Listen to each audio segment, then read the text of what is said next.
Hey everyone, Bane here, and today we'll be doing something a little different than my normal content. By that I mean I'm going to be giving my review on the Humble Choice Bundle January 2025.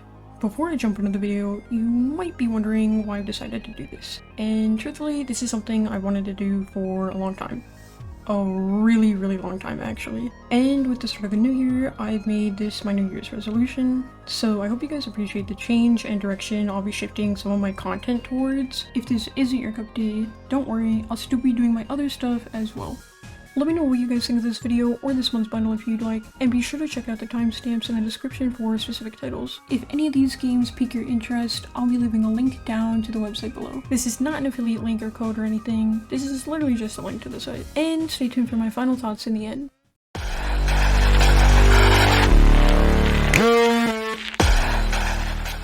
Starting off with the headliner this month, Against the Storm. A roguelite city builder that features a classic dark fantasy storyline to keep us players engaged.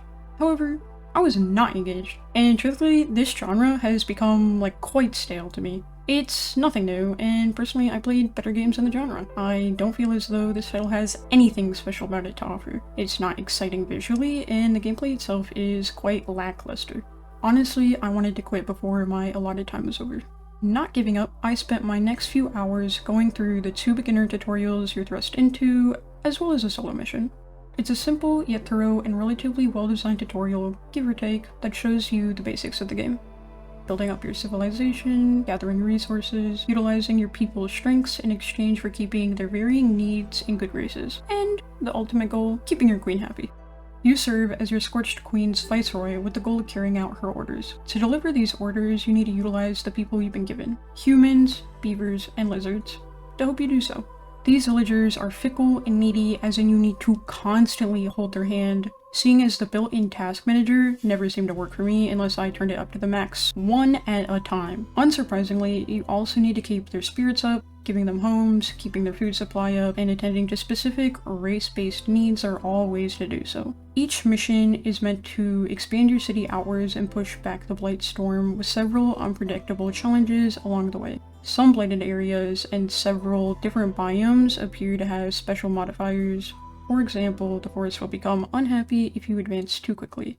Meanwhile, the queen will become impatient if you're too slow. Inside the level, glades will present you with their unique challenges when discovered as well. From what I played, it seems like the only enemy you have is yourself from making a stupid decision, and I'll make the smart decision by skipping out on this game.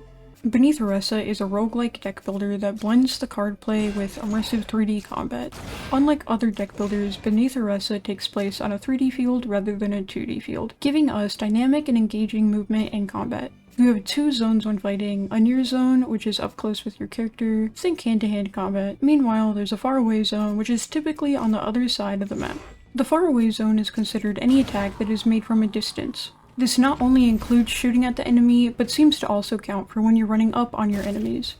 In this game, choosing your character will also change the playstyle, and means we should have a good amount of diverse runs depending on who you're choosing to play as. However, it comes to no surprise that to see more of this type of behavior that will really affect the gameplay, you need to first play and finish a game to earn more cards, XP, and then go back at it again. Companions can also change the run drastically, and in each expedition you can choose to cooperatively work with them, or sabotage them. Success hinges on how well you build your deck, manage your resources, and plan upgrades. Combat flows beautifully between you and your enemies, and the game has a fun and vibrant art style that really stands out to me. Beneath Oresa is not a game I normally would have picked up, but I'm really glad I tried it. Following up is Blasphemous 2, a Metroidvania action platformer Souls-like which hurt my feelings severely. The game is chock full of religious imagery, an intriguing story, and how it's being conveyed to us. And probably my favorite part, how the game managed to showcase a beautiful mix between pixel art and anime-styled artwork, giving us an incredible background to look at the entire time, as well as the characters, scenery, and cutscenes. I mention this so much because I don't think it's something you usually see, and I also like how you can see the difference between the same thing in the 2 very different styles. Now, as you can see, this is very clearly a sequel, and I've certainly never played the first one. Perhaps there's a ton of lore missing, and there's probably a ton of things I would understand better had I played the prequel, but I don't really feel like I'm missing out on anything. I think the few cutscenes we've received have given enough information to the player to do what they need to do and need to understand in this game. The game is designed for a controller, and unluckily for me, I could not find mine, so I had to make do with just my keyboard and mouse. Perhaps that's why I struggled so much, but admittedly the keyboard integration is done quite well. Or maybe I've just played so many games where the devs don't even attempt. I chose a single sword, which was the middle ground between the other two weapons, a rapier and dagger, which was the fastest weapon but had the lowest damage, or a morning star that had the highest damage but was slower. Usually I would have picked the rapier, but this time I thought I would get a better feel for the game's combat with the middle ground weapon. Each weapon also seems to come with their own unique power. You can also dash, parry, and cast spells. There are other abilities you can unlock as well after traversing the environment, and in some cases needing to do a few prerequisites to get them. Exploration is quite essential in this game. Missing a prayer spot, not taking advantage of the markings on the map, missing key characters or upgrades can make the game far harder than it has to be. Being vigilant about these things is a must, as it's quite easy to get into a backtracking cycle and easy to overlook opportunities. Despite the difficulties you may face, persistence is key if you want to enjoy all the game has to offer. Boxes / Fragments, a follow-up to Door's Paradox, is a 3D diorama-styled puzzle game where you're given a variety of different puzzles with even more puzzles inside them to complete. Boxes focuses on intricate, small-scaled puzzles with the goal of collecting an artifact to advance to the next. Tinkering with levers, gears, hinges, switches, and various gadgets are all things you will commonly be doing. What I really enjoy about this game is in the tutorial, every single puzzle felt so unique and fun. I never felt once that I was doing something repetitive and boring despite some of the actions themselves being quite similar. I felt quite a bit of nostalgia playing the game actually, reminiscent of many puzzle games from my childhood and an old platform called Big Fish. It certainly made me excited to play a modern day game from a genre of my youth. Even more so when I got into the groove of things and began knocking out the puzzles and enjoying the pretty cutscenes it had to offer. This is a very tactile experience. All of the physical manipulation is up to you, and it's quite sensitive about that as well. A retwist of a key, rotation of a gear, a knob turning, it's all you, the player. So prepare to click and drag your mouse a lot. The boxes themselves didn't feel particularly hard, but I did find out just how finicky and precise you have to be with a few things. After trying a couple things, I eventually turned to using hints, only to have something I'd tried previously not work. Be the actual answer. With how precise this game seems to be, I'll chalk it up under user error and the game's need for precision. You have about 20 boxes for the campaign, in-level help options of helping you with the puzzle or skipping it, and around 5 hours of pure, fresh puzzle content. While there is somewhat of a story, it's obviously not the main focus of the game, but rather something to just tie loose ends together. Let's just say you aren't buying this game for the plotline, but rather a beautifully crafted and quite entertaining set of tiny dopamine boxes. Speaking of games that bring us nostalgia, Dordogne is a game that plays on the whimsy and nostalgic childlike atmosphere. You're brought up as Mimi, aged 32, returning to her recently deceased paternal grandmother's old home, set in the rural region in southwestern France. It takes place inside Dordogne, close to Bordeaux. Here you experience her past right alongside her as we are rediscovering memories she's either forgotten or repressed. This game is set in the present and the past, where in the past you will be playing as child Mimi, 12, who is exploring Dordogne for the first time. We'll be completing puzzles and quests that will not only affect the game's timeline, but also affect how adult Mimi's past seems to be going. That said, the story is set in stone and doesn't seem like we can change the outcome. Not that we need to. In both the present and past, they'll be collecting photos, words, objects, and sounds to create core memories and decorate Mimi's journal, memorializing child Mimi's past spent with her grandmother. This is the first game developed by UJNSQ in collaboration with Animation. The game director, Cedric, also happens to be the art director who hand-painted nearly every set himself in a beautiful scenery of watercolors. Most are directly based on real-world locations as well. I personally played the game voiced and subtitled in English, but they also primarily have full support for French and Japanese, a few other languages as well, and good partial support for a fair bit of others. Voiceovers are limited to the cutscenes, and you should be careful not to click too fast through the dialogue boxes, as it's rather easy to miss several sentences. Dordogne lacks a manual save function, however it has a really good autosave function, recording your process after basically nearly every action you do. This also allows us to easily go back and play previous chapters to collect any collectibles we need if you're going for a 100% run. The game is not very long, but I thought it had a good mix between the story and its puzzles to keep me entertained.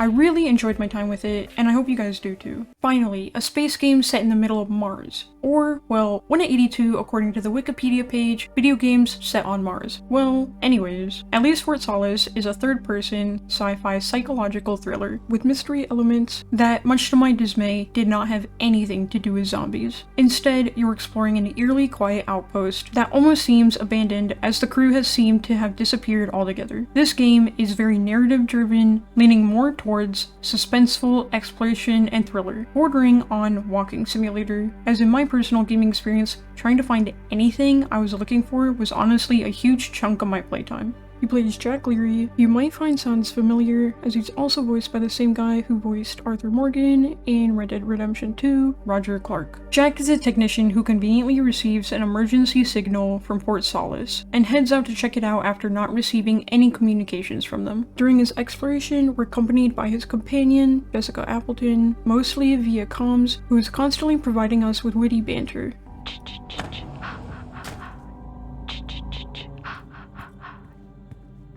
Honestly? I couldn't help myself.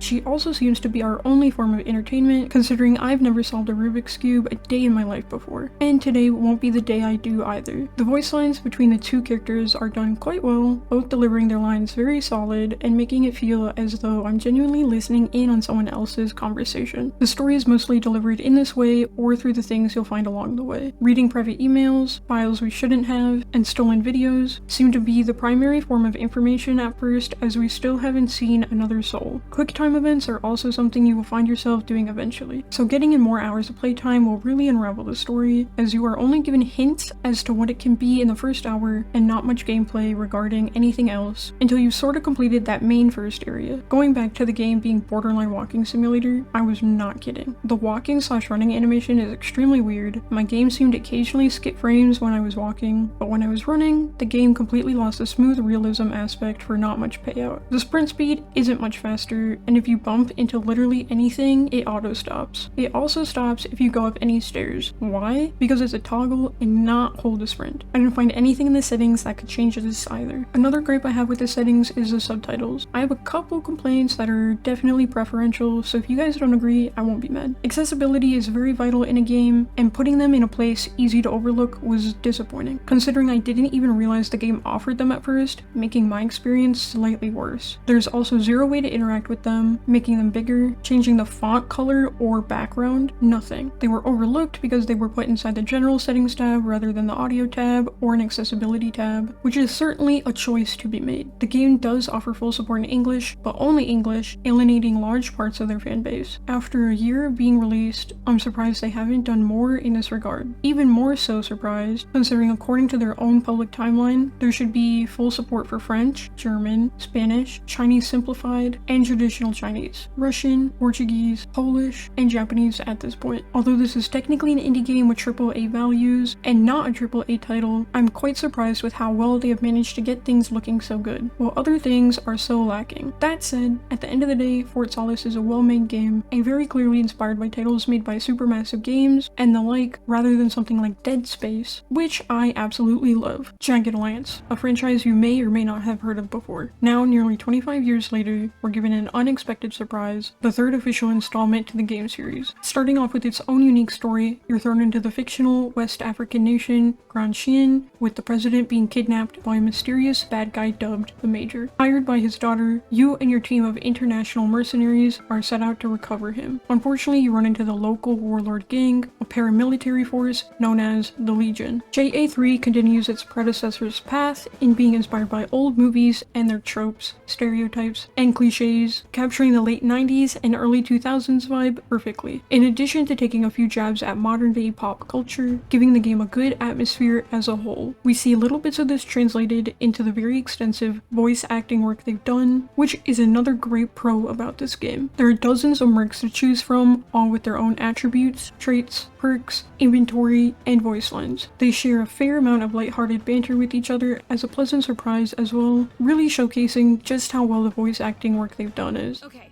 it's a deal. By the way, I hear Wolf is available, and I love working with him. I'd be so appreciative if you hired him too. You got the wolf. If you also... If the fox is on your team, Then you bet your ass I am too.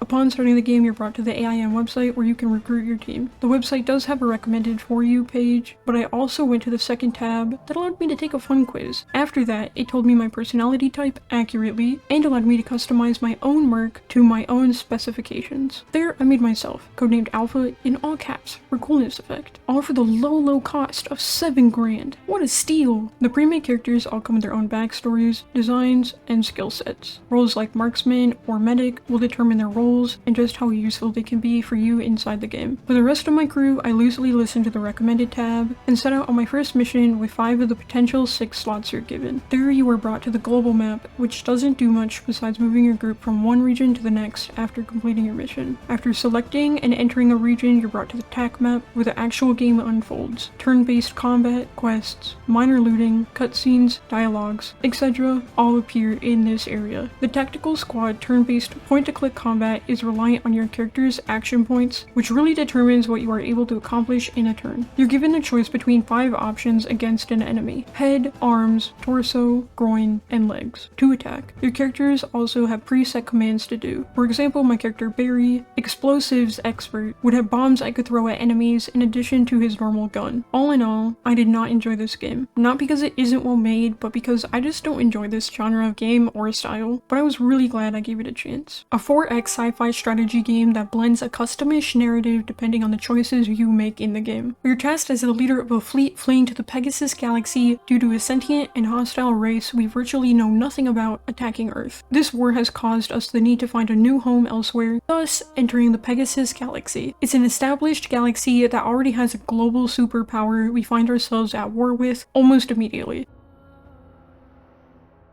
It took 9 hours. 9 hours in the Pegasus galaxy, and we were at war.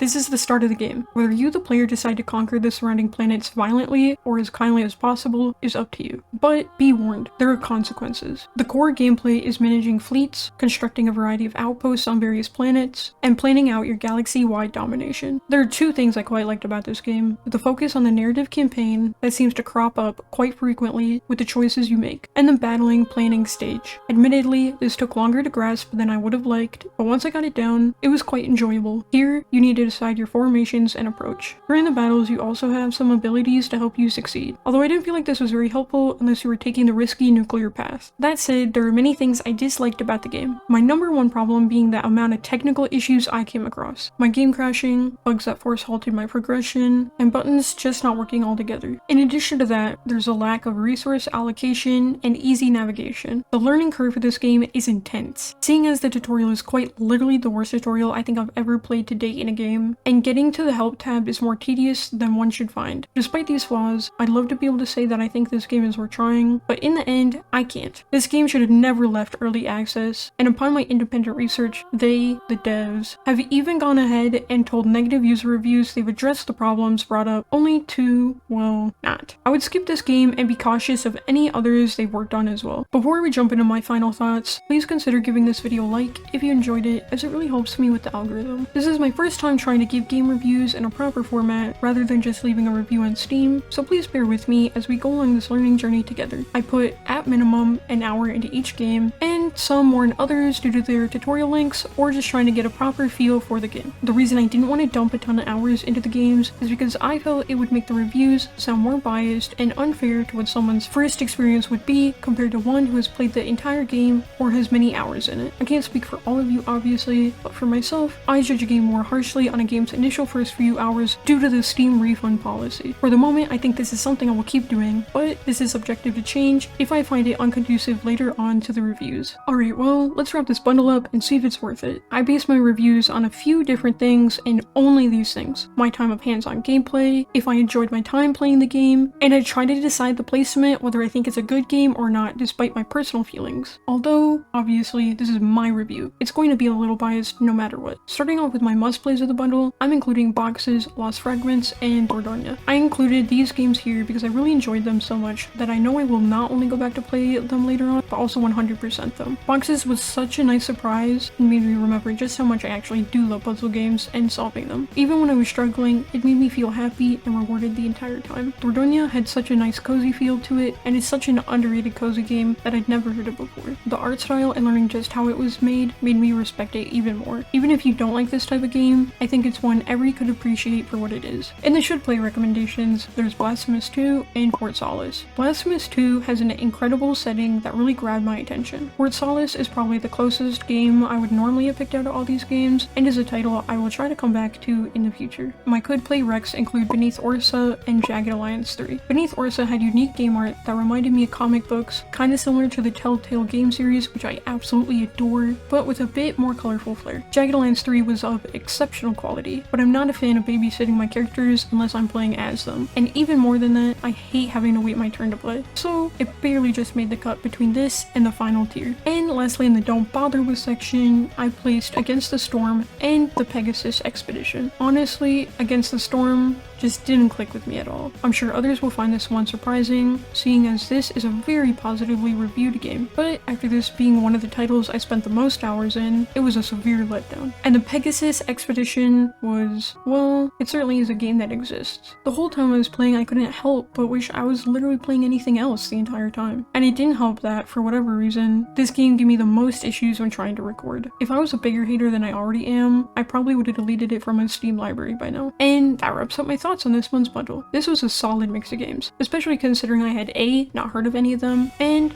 B, never would have copped any of them, seeing as they aren't my normal genres I gravitate towards these days. Do you agree or disagree with any of my thoughts? Let me know what you think about the games or anything I had to say down below. I hope this video helped you decide whether to purchase this bundle or any of the games individually. This month's featured charity is the Make-A-Wish Foundation, a charity that, in their own words, create life-changing wishes for children with critical illnesses. That sounds pretty nice to me. Anyways, thank you for watching, and I'll see you guys next month.